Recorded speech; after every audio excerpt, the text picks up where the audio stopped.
All right. Thank you so much for being here. I am super excited for today's show, the Successfully Unemployed show. I have a friend of mine on who is a public speaker who does a fantastic job he built a business and he provides for his family with public speaking and going out and speaking all over the country and all over the world. So I am super excited to bring on Adam Carroll, my friend, on the show. Adam, thank you so much for being here with us. Dustin, thanks for having me, man. I'm super pumped to be on the show to talk to other people who also want to be successfully unemployed. Absolutely, man. Isn't it just, I'm pausing the show in the normal track we normally go. Isn't it amazing that we can literally live a life and not have to work for somebody else, like being successfully unemployed? Isn't that just an amazing feeling? It is. It is. I have told so many audiences this, Dustin, over the years, that when you realize how easy it is to make $3,000 to $5,000 or $10,000 a month on your own, you'll wonder why you ever went to work for somebody else. Absolutely. Absolutely. Yeah. And the reason why I brought you on is, man, you and I are just normal guys. We're just ordinary guys that found a way to be extraordinary. And that is by not having to work for somebody else. Now, I did it through real estate. You did it through public speaking. So I want to jump right into, how do you provide money for your family so that you don't have to work a job, but you have a roof over your head? You know, you have money that you can buy food. How do you provide for your family without having a job? Yeah, great question. So in 2004, I started a company called National Financial Educators. And the idea was that I had kind of developed a financial program of sorts that taught high school and college students how to manage their money well while they were in school, so that they didn't fall prey to massive student loan debt and credit card debt and all the things that, candidly, I did when I was in school. I mean, I graduated as a debt statistic, and I wanted to teach other people how not to follow the same path. And, very candidly, Dustin, it was hard work. I pounded the phones day after day, calling first high schools who originally said, "Hey, we're not interested. We don't have an hour to spend with you guys." Shifted my business approach to colleges and universities and realized that they not only have the problem because they have students who are getting into massive debt on campus, but they had the money to pay me. And so I remember very clearly the very first community college that I got on the phone. It was she was the campus activity director. And I said, "I have this program. It's about money, and it's engineered to help your students graduate with less debt and be financially successful when they get out." She goes, "How much is it?" And I said, I had practiced how much it was going to be, and then when the time came, it was really hard to spit out $1,500 to have me come in for an hour. And so, but I said $1,500, and she said, "Tell me what it is again." And I went through the description, and she goes, "How's next Thursday sound? Let's just do this." And I got off the phone, Dustin. I was like, "This is a license to print money. This is amazing." And I will tell you that I love to speak. I get fired up every time I'm in front of a group and I see ahas and, see the light bulb flash behind people's eyes. But for me, this business has been all about going out and telling stories and helping educate people on things that, at this point, they don't know enough about. That's fantastic. That call where you hang up and you're all of a sudden realizing, wow, that was not necessarily easy, because you did a lot of work building up to there. You got to, you had your plan, you already had everything set up, but then you realize, man, it's so much easier to make money. When I bought my first property and I got that first check of, I think it was like $382 or something like that from not working at all, I said, wow, this was so easy. I don't do anything. I make money. And you're able to just pick up a phone and spend 1 hour and make $1,500. That's absolutely amazing. Now, you scaled up from there. Like, you started there. And then what was the process that you went to where now you have, all of 2020, have lots and lots of showings booked. And like, what is that process to get there? Yep. So you're right. When I started out, my fee range was in the $1,500 to $2,000 range. I remember I've gone back through journals that I had during that time, where I said, "Oh, if I could only make $2,500, if I could only make $3,500, the first time I make $5,000 or $10,000 in a day, man, then I'll have made it."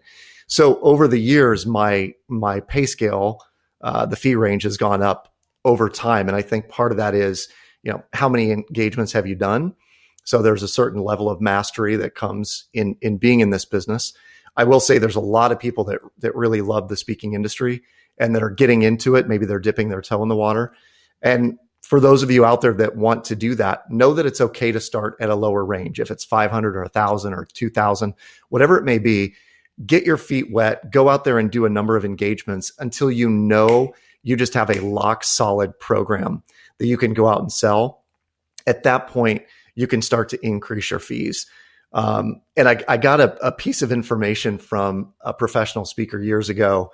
He said the difference between a $1,500 speaker and a $5,000 speaker is about $3,500 in marketing materials. So what he was saying was essentially, if you market yourself really well, take really good headshots, have a good demo reel, have a nice website, that by and large, you can probably charge a little bit more for what you do. I still maintain that the best of the best speakers don't ever have to sell themselves because they're so good on stage. The referrals just keep coming in. Now, I saw one of or how many TED Talks have you done? Because I saw one of them. It was about Yep. Monopoly and teaching kids. Yep. I've done two. And I actually had an offer to do a third one not too long ago. And I turned it down. It was another TEDx event, one of the independently organized ones.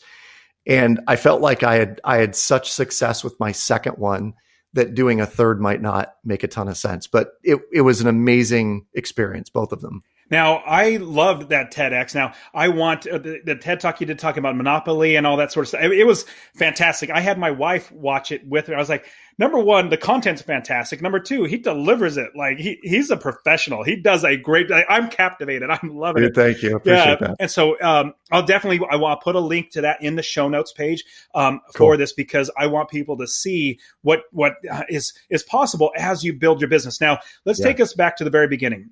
Let's say somebody listening to the show, one person says, you know what? I want to do what Adam does. I want to be a public speaker. What can you give us maybe a step-by-step process of how we should get started and the game planning as well as the thought process to do it? Yep. So very simply, this is where I'd start, Dustin. I tell people all the time, if you want to get started in this business, know that you are not in the business of being a professional speaker. You are in the business of marketing your professional speaking service, because the business itself is all about going out and promoting and telling other people what you do and how you do it. The getting up on stage is the cherry on top. You know, like by the time someone hires me and I get up, I'm so pumped to get up in front of them.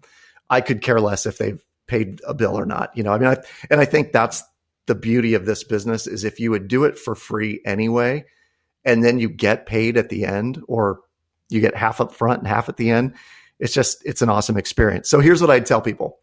You're in the business of marketing yourself as a speaker. Many rookies will start out thinking that they have to have a fully baked program right from the get-go.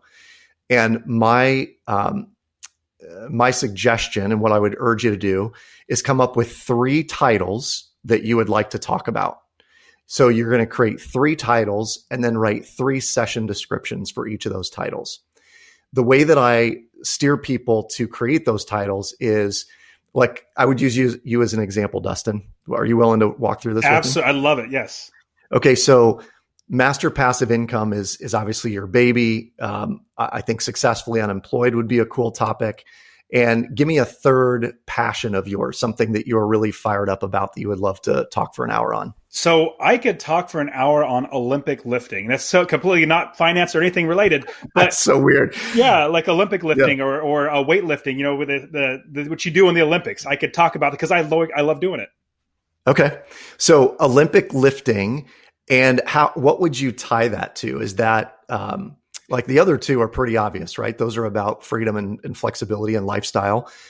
Could you connect Olympic lifting to leadership or to high performance or something to that effect? I absolutely could. Absolutely. Because as I get better, I'm able to train other people or coach other people, and it makes me a better lifter. Another quick thought, if it wasn't just Olympic lifting, it could be how to manage. I loved your TED Talk again about, you know, with kids and everything. I love having my kids, teaching my kids. And that would be, if we want to do something that ties into Successful Unemployed and Master Passive Income, it could be how to not necessarily raise kids in well, but but Yep. how to educate youth or how to educate other people around you. Yeah, I love it. So what I might do is I might take, because finance is a pretty normal, natural avenue for you. I would say our three titles. One is Master Passive Income, how to create ridiculous streams of income that will flow into your life forever, right? That's number one. The session description would be all about your background. By the age of X, Dustin Heiner was successfully unemployed with multiple five-figure revenue coming in from his rental properties. Blah blah blah blah blah. The session description ultimately is what someone is going to read when they go to a conference and they're scanning through trying to figure out which speaker do I want to go listen to. So that session description really has to grab people. This is your chance to really flex your copywriting muscles, right? The second talk would be around successfully unemployed. And maybe that is a topic for more of an entrepreneurial organization. It could be for, real estate agents or salespeople or multi-level marketing. That might be a good audience for you. And then that third one about, I would call it Raising Kids Who Thrive with Money. That's the title of one of my courses. It would be something to that effect. And what I would encourage you to do then is start to weave in all of your personal stories in each of those three topics. So let me stop right here. The first thing we do is we have three titles and we have three session descriptions. Got it. What questions does that bring up for you? So three titles, three Yep. session descriptions. I completely understand. Now, copywriting Yep. is a whole nother thing. I actually interviewed somebody who does great copywriting recently. So go back and listen. I think it was episode 4. So you go back and listen to that one for Successful Employee. Cool. He does great copywriting. Now, if I'm going to have, so the question that really comes up in my mind, I get those three different titles. That's great. How do I actually, and the session description, how do I know like what to talk about? How do, like, because and I love how you said your business is marketing your selling, because immediately Yep. I'm first thinking about what am I going to say on stage? Like I'm not thinking Yep. about selling myself. It's about what on stage. So I want to talk about, and it could be really quick. What should we talk about on stage? Yeah, great question. And I want to circle back to this really quick. First, I want to answer something. You said the first thing you would be concerned about is what will I talk about on stage? This is the one thing that keeps people from marketing themselves as a speaker, because they incorrectly believe that they have to have the message 100% locked in before they actually go out and market themselves. And if you are anything like me, somewhat of a perfectionist, it's like, I just don't have it quite right yet in order for me to get my thing out. And this is how people will say, I'm going to start my speaking career. And a year later, they're still trying to get their headshots done and their website perfect. So my recommendation is we start with 3 headlines, 3 session descriptions, and then this is how we start creating the content. Dustin, do you have stories that your wife and your college buddies and family members will all say, Dustin, tell that story. Tell the one story. The one where we were doing the thing behind the shed and blah, blah, blah. Do you have any of those? Absolutely. I got countless ones of those, everything from real estate to Successful and Employed to teaching my kids. I got loads and loads of those. Yes. So what I tell people to do that are getting started in speaking is I want you to pick 5 of those stories that are super resonant with other people. The ones where they're like, I love that story. I want you to tell the story again. And I have one about, I rolled a Jeep Grand Cherokee going 80 miles an hour in Nebraska, outside of Ogallala, Nebraska. Probably the flattest part of the United States that you could ever wreck a vehicle. And I tell this story, and when I tell it, it has a leadership bent, it has a vision bent to it. It has overcoming adversity. I could put any spin on that story that I want. I have 5 to 10 such stories in me that are just like that. So you're going to write out those stories in detail, because most great speakers are simply great storytellers. And the people in the audience, interestingly enough, when I started doing my thing, at the end, they would say, I love the story about you and your kids, or I love that story about how your dad told you that any dime you receive from him from here on out, it's a loan. Your dad sounds like a really smart guy. And I realized what was happening was they were putting themselves in my story. because they too had a dad who was that way, or they are interacting with their kids in a way that the way I did it made sense. Or maybe they aspire to have a relationship with their kids that way. So know that your stories are really, really impactful. And your goal is to tell them as humorously and succinctly and powerfully as possible. And that's the work we're going to do in creating your content. I love that. So you have five different stories, and Yep. it's like each talk, like you wouldn't use all five stories in one talk. You would use one to encapsulate the entire talk, and you'll weave inner like leadership and money principles and all that stuff into each one of those different ones of the five stories. Correct? Yep. That's exactly right. So in your case, if the third talk you're delivering on that list is the one about raising kids who thrive with money, and one of your points in the program is coaching your children well, then what you would do is you'd say, most of the audience probably doesn't know this, but I'm into Olympic level weightlifting. And what I found is that coaching people or getting coached in weightlifting has helped me become better and better and better. In fact, the world's greatest athletes have coaches. Olympic athletes have Olympic level coaches. So why can we not be Olympic level coaches for our kids? Let me tell you a story that articulates this point. Wow. Yes, I'm drawn in. Like I want to, you tell. I want you to finish the story. So Yeah. absolutely, I want to definitely hit on or reemphasize something you said.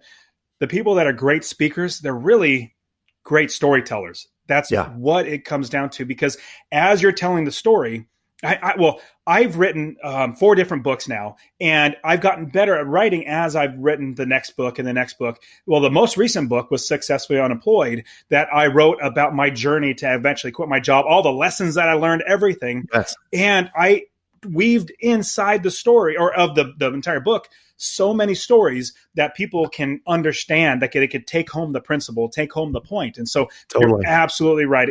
Okay, so now once we have those five stories, let's move Yep. on to, I want to look at how do we get that first gig? Like, how do we get that first Yep. time that somebody gives us money to pay? Should we go out and do it for free one time so we get some, Yeah. pictures or something? What are your thoughts? How do we get started? Yeah. Good question. First of all, know that there are literally hundreds, if not thousands of groups that are looking for a speaker this week in your area. I Wow. mean, it seems crazy, but there are companies, there are organizations, there are Kiwanis and Rotary and Lions Club, and every other group under the sun that's out there trying to figure out who can I bring in as a speaker for this particular topic.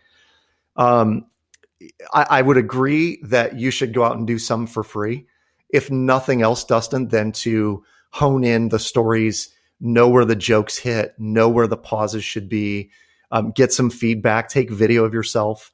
One of the greatest things that I've ever done is I bought a little digital audio recorder, and I would now technology is a little more advanced. I can wear a lapel mic that goes right into my cell phone, and I literally hit start when I start speaking, and I'm recording every single program that I do. The reason I do that is I want to listen to my own delivery right after I get done. And it may seem kind of egomaniacal to do that, but it's also really good to listen for like, oh, I rushed through that joke, or I should have paused in that story, or I said, way too many times. And so I'm my own worst critic when it comes to speaking. And so recording yourself is a really good thing to do. The way to do that, go to Kiwanis and Rotary and Lions Club and Optimist Club, Sir Optimist Club.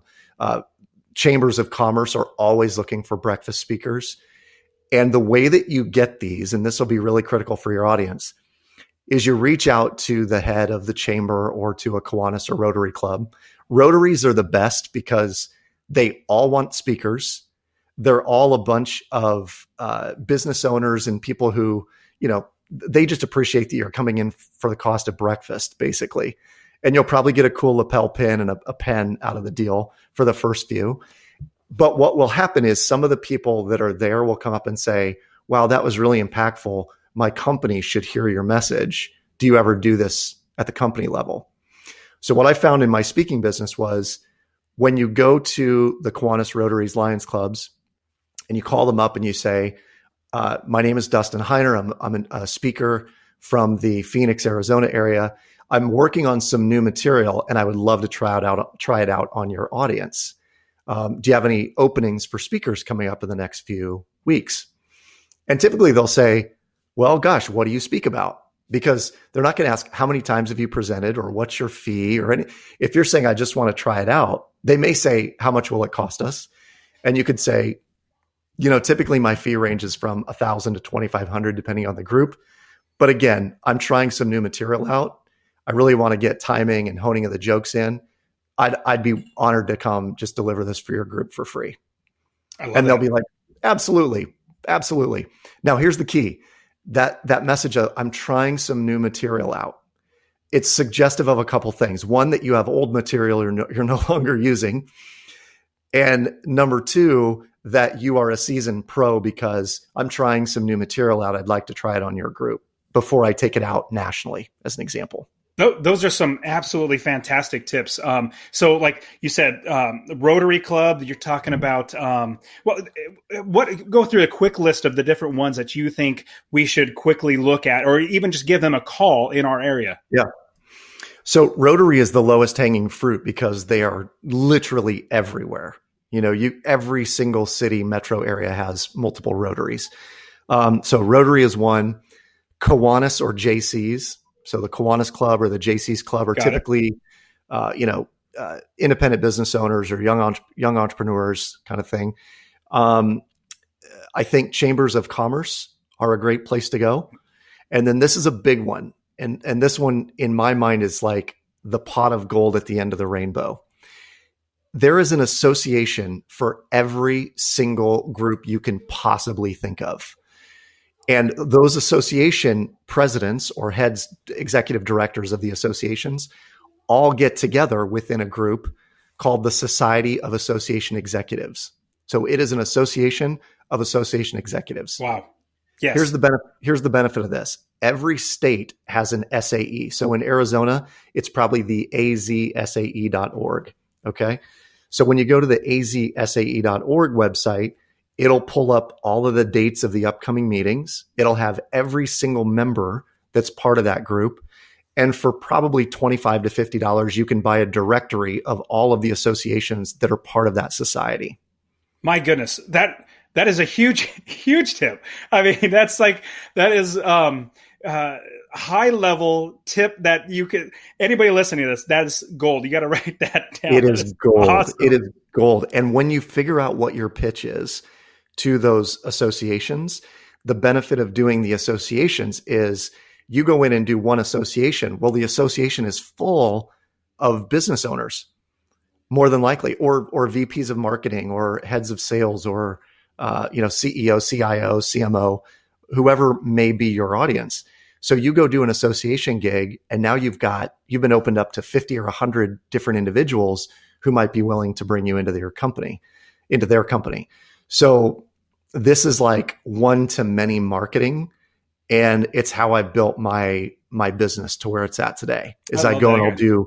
I speak once, and I market to dozens and dozens, hundreds of people that can hire me at some level. Man, that is absolutely fantastic. Okay, so let's say we get that we've already gone and we talked at one Rotary Club and we did it for free Yep. because we wanted to, get used to it and we want to get into it. Now, let's say we wanted to actually get past that. We want to get our first speaking gig. Is it going to be the same thing where we instead of saying we're trying out something new, do we then say, I would love to come speak? Or what should we do and who should we call and what should we do to Yep. get the first paid gig? Yep. So the question, someone will say, oh, would you be willing to come do this at my company? And you'd say, absolutely. I do this all the time. My speaking business is really taking off, et cetera, et cetera. The key question is, do you have a budget for these sorts of things?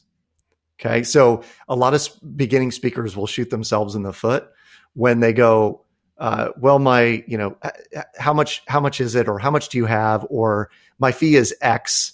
And a great example would be my fee is 500. And they're like, oh, that's great, because we normally pay 2,000 for a gig like this. So we want to ask first, do you have a budget for this sort of thing? They'll say, yeah, our company meetings generally will pay a speaker, $2,000 or so. Wait, pausing that idea. So people Yep. actually tell you what the budget is beforehand? They do. Wow, that's awesome. So I get like if I go to Fiverr.com to get somebody to, do something on my website or whatever, Yep. they always ask me, what's your budget? And I'm like, I'm not going to tell you my budget because if I do, you're going to Yeah. grab the top end of it. And Right. so, but I guess organizations absolutely do. So that's a fantastic question. That's another huge, great tip. It's crazy, isn't it? Um, Now, the way that I will house that comment for most new speakers is, I want you to maintain some fee integrity as well. So if you've been used to charging 1,500 and you're moving up the chain to 2,000, or if you're at 2,000 and they're saying it's 5,000 is what they have available, I would be careful about outpunting your coverage on something like this if they're used to bringing in a really high level speaker and you're in the entry level of your business. Now, if you're really talented on your feet, by all means, you think you're worth 5,000, go do it. But it is the surest way to limit your speaking business if you overcharge for what you're doing currently and then get up there and kind of fall flat. And I've seen people do it if they're getting up and talking about a topic that's not really their core message. You know what I I mean? think that, and what would be as I'm looking at it from the perspective of somebody that I'm going to be talking to, that's the gatekeeper to actually get me to be in there. Yeah. If somebody gives, well, we usually say 2,500 to 5,000. That's our range of how much we can afford or how much we normally spend.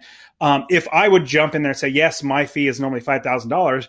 Me listening, if I'm the one that's on the other end trying to hire somebody, or you're kind of trying to pitch me, I think, oh man, that guy just literally just took the top number and wanted that. I don't know if Right. I like this. Or if you came out and say, you know what, $3,000, like 2,500 to 5,000, Yep. $3,000 is my normal fee, so I'm totally fine Yep. with going with that. And so I know you guys can cover more, but this is my normal fee, and then that would come across so much better, in my opinion, Exactly. if I was Yep. listening on the other end. Like, okay, this guy's not going to try to rip me off. Does that make sense? Yep.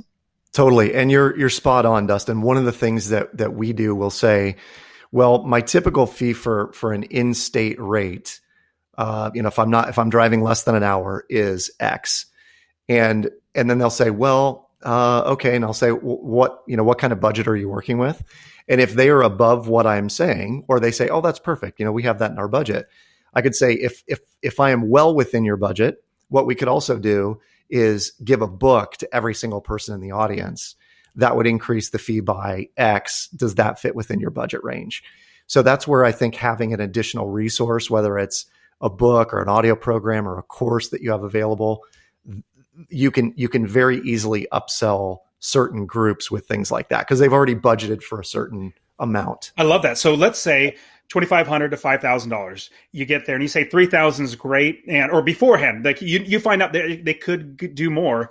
You have something in the back pocket to say, hey, I have this resource. It'll only cost X, and it'll be another way for you to get your name out there. Number one, that's great marketing. But number two, you also are making some money on the back end. So I think that's a fantastic, fantastic option. So let's say we get our first speaking gig and we get out and then we start speaking and we maybe get one or two. How do we then scale? Like, how do we utilize networks and the past speaking gigs that we've done? Like, what should we do to make sure we start scaling it up to where it becomes successfully unemployed? Yep. So there's a couple things to answer this question. Number one is keep in mind that once you speak to one group, if they are fans of yours, they are likely to bring you back time and time again. So as an example, I have a number of college clients who will bring me in every single year for their orientation program. And one of those is a pretty good sized state school, but they'll pay me $10,000 to $12,500 for 2 days of engagements with them, but it's guaranteed revenue every single year. So for me, I want to make sure those people are exceptionally happy with my services. And I'm gonna send thank you notes. I'm gonna do follow up. I'm gonna give them access to resources that I have that might help them with their business. Because for me, there's nothing like starting a year and knowing there's 6 figures on the books already. You know what I mean? That's when you know you're successfully unemployed. Is I don't really have to lift a finger, and I know that I'm going to hit this mark by the end of the year. I love that. There's a lot of piece to that. So take good care of the people that do hire you, and then follow back up with them and just say, hey, I'm built slowly but surely building my speaking business, and I'm looking for a book of clients that love this message. who else do you know that I might reach out to? Or who, if I asked you to send, my references on to someone, who would be the first people to come to mind? And if you've treated that client really well, it will take off on its own for you. I think, I mean, those are some fantastic, you've given us so many great questions that we should be asking, or as we're talking to getting the first gig to then after the gig. Now, one thing I heard a speaker in the past and teaching, he was teaching about how to speak in general. I can't remember where I heard it, but he said that people that are hiring speakers, they're just normal people. And Yep. if they don't like working with you, it's going to be hard for them to want to bring you back. Now, what Yep. about when you're actually there? Are you like, do you engage with the people there? Do you engage with the people that are in the crowd? Like, how do you act so that they say, this person's a good person, let's bring him back? Yes.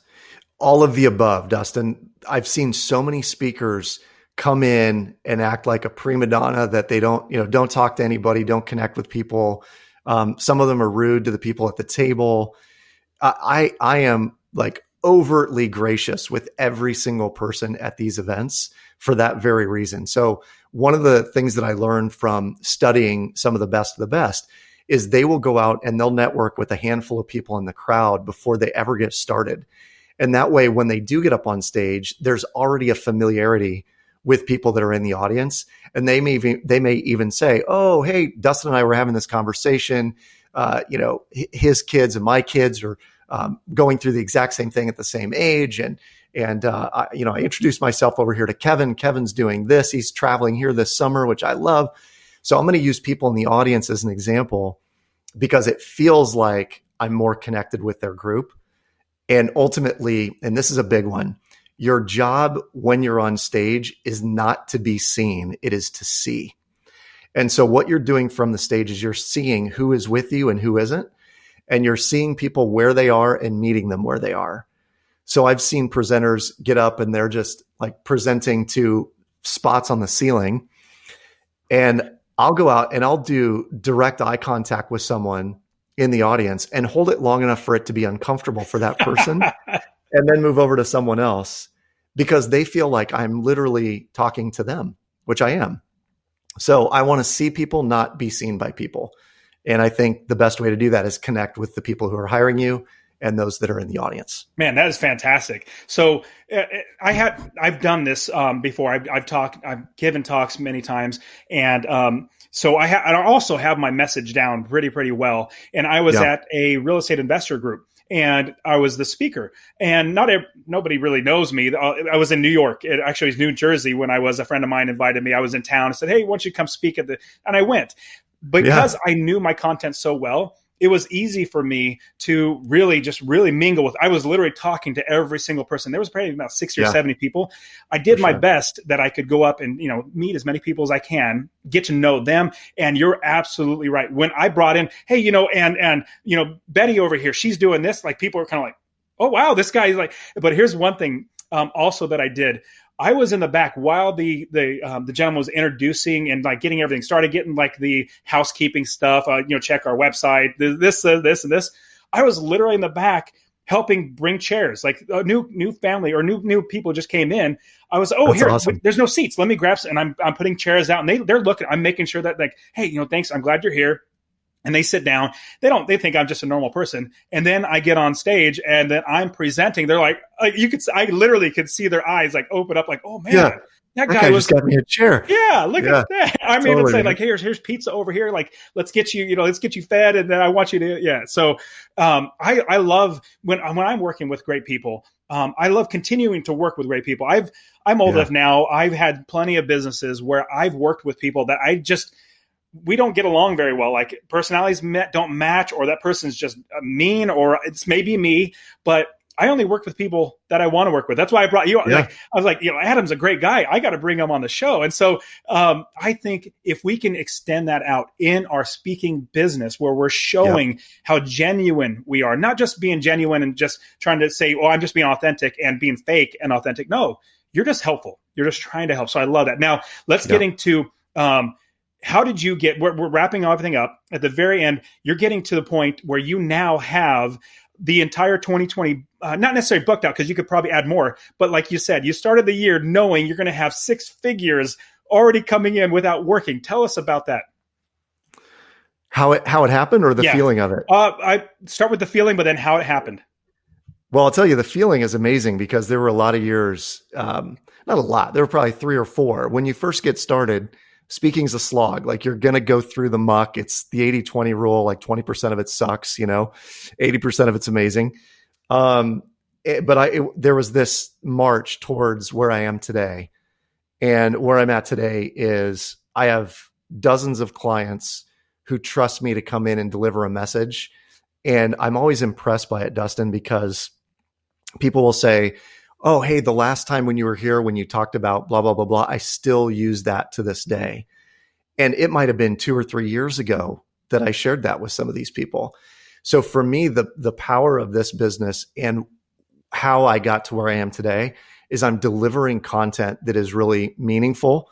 It changes people's lives if they apply it to their lives, and I'm living it. So I found that there's a lot of speakers out there. Like if you were teaching master passive income and you hadn't mastered passive income, there's people would see through it, I think, at some Oh, level. they're smart. Yeah, they would. And when I start talking about you got to build a bigger life, not a bigger lifestyle, and here's what that means, and it's about money freedom and time freedom, relationship freedom, service freedom, and oh by the way, here's how I'm doing that. I think people resonate with it because they're like, here's a dude that's actually walking his talk. And so I would encourage that of your listeners is that if you want to go out and pursue speaking, do the thing which you are speaking about and do it with such excellence that you now want to go train other people how to do it. And people will honor that and respect you for it and hire you back time and again because it's so evident in your message. I completely agree. It's like a salesman. If the salesman doesn't buy what they're selling, they're not going to be very convincing. And people are Right. going to see right through that. I know when I was quitting my job, I literally had on masterpassiveincome.com at the top right-hand corner of the screen, there was a countdown timer, literally a clock saying when I'm going to quit my job. And my boss eventually saw it. They're like, hey, you're going to Oh quit your no. job? And I'm like, Oh shoot. yeah, of course I am. It's like, 5 months away, but I will. So anyways, now I want to jump into the rapid fire round. Let's Now, do it. in the rapid fire round, we're going to talk to you with some great questions that are a little bigger, but you're going to get them really easy. So the first one Cool. is, we have being successful and employed. We used to work 40 plus hours a week. Now we Yep. hopefully have some time to give back. How are you and what are you doing to make the world a better place or the people around you a better place? How Yep. are you giving back? 2 ways. One is I'm a board member on the Iowa Credit Union Foundation, which the credit union movement for me is very near and dear. It's people helping people. They're helping people alleviate poverty and getting out of both the poverty mindset and all of that. So I'm on the board for them, and I do a lot of work around helping credit unions figure out how to eradicate poverty of their members. So that's number one. Number two, I'm doing some volunteer work with the school district that we're in and helping parents understand how to raise their kids intelligently around money, but also helping the kids then find scholarships for college.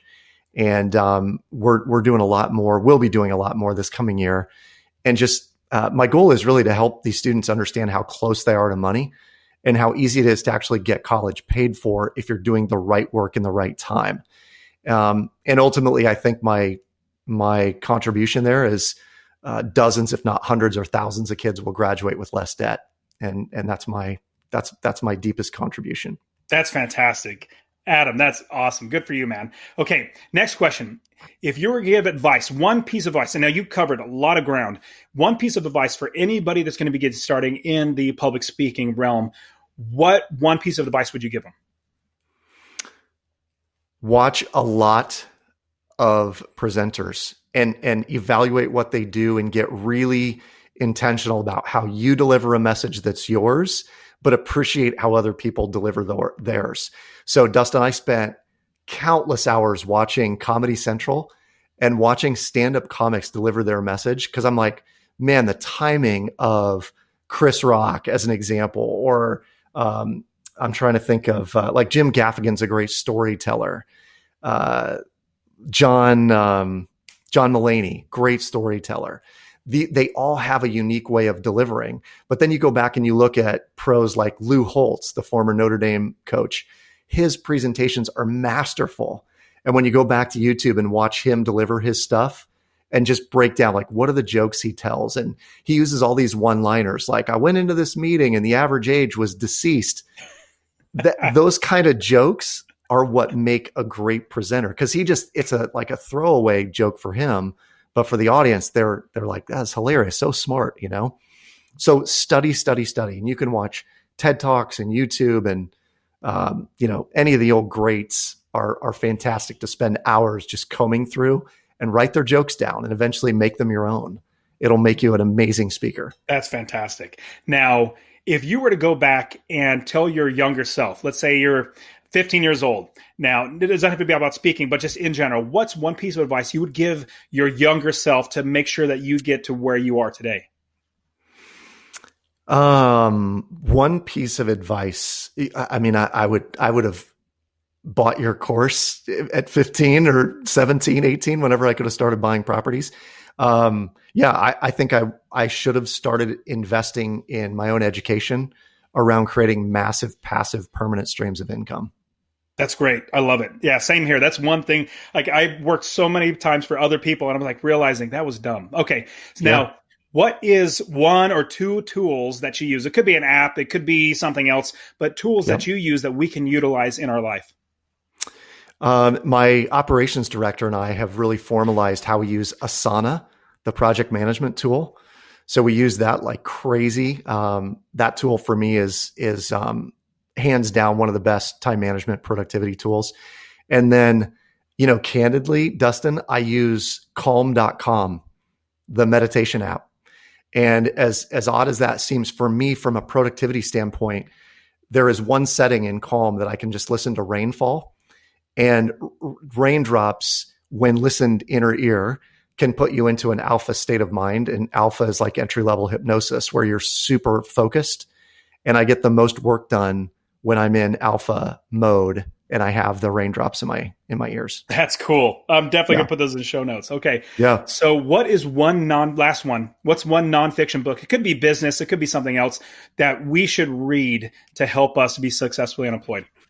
There is one book that has made just a profound difference in my life over the last 5 years. I read it. My dad suggested it. I read it. I reread it. Then I marked it up. Then I went back and reread it again, highlighting. The book is called A Happy Pocket Full of Money. And the guy's name is David Cameron Gikondi. I want to say he's from Kenya. The book is less about money, Dustin, and more about the law of attraction and quantum physics. And it is mind blowing. When I read it, I realized that I had been manifesting things that I wanted throughout life. And candidly, you could say law of attraction and prayer are very closely aligned, because when people pray for things and they have faith that God will provide that, the law of attraction says that if you have a thought and it sends energy out into the ethos and you believe strongly enough, it will come to you. I've seen it happen time and time again over the last several years. So this book, the first 2 chapters are a challenge to get through. It's very heady. But once you get through the first 2, it is life-changing. I've never heard of that book. I am absolutely going to read it. So thank you very much for that. I would love to hear your take on it too. Terrific. Well, Yeah. Adam, you've given us so much great content, great information and teaching. How can somebody get a hold of you? How can they reach you to learn more about you? Yep. So the best place to go to see everything in my environment is adamcarroll.info. So ADAMCARROLL.info. Or you can go to buildabiggerlife.com, where you can listen to the Build a Bigger Life podcast. And I interview people like you on the show who are doing more of what they love to do, less of what they have to do. But those would be the 2 best places to get my content. Awesome. Adam, you're awesome. Thank you so much. I really appreciate you being on the show. My pleasure, Dustin. Thanks for doing it. All right. Take care.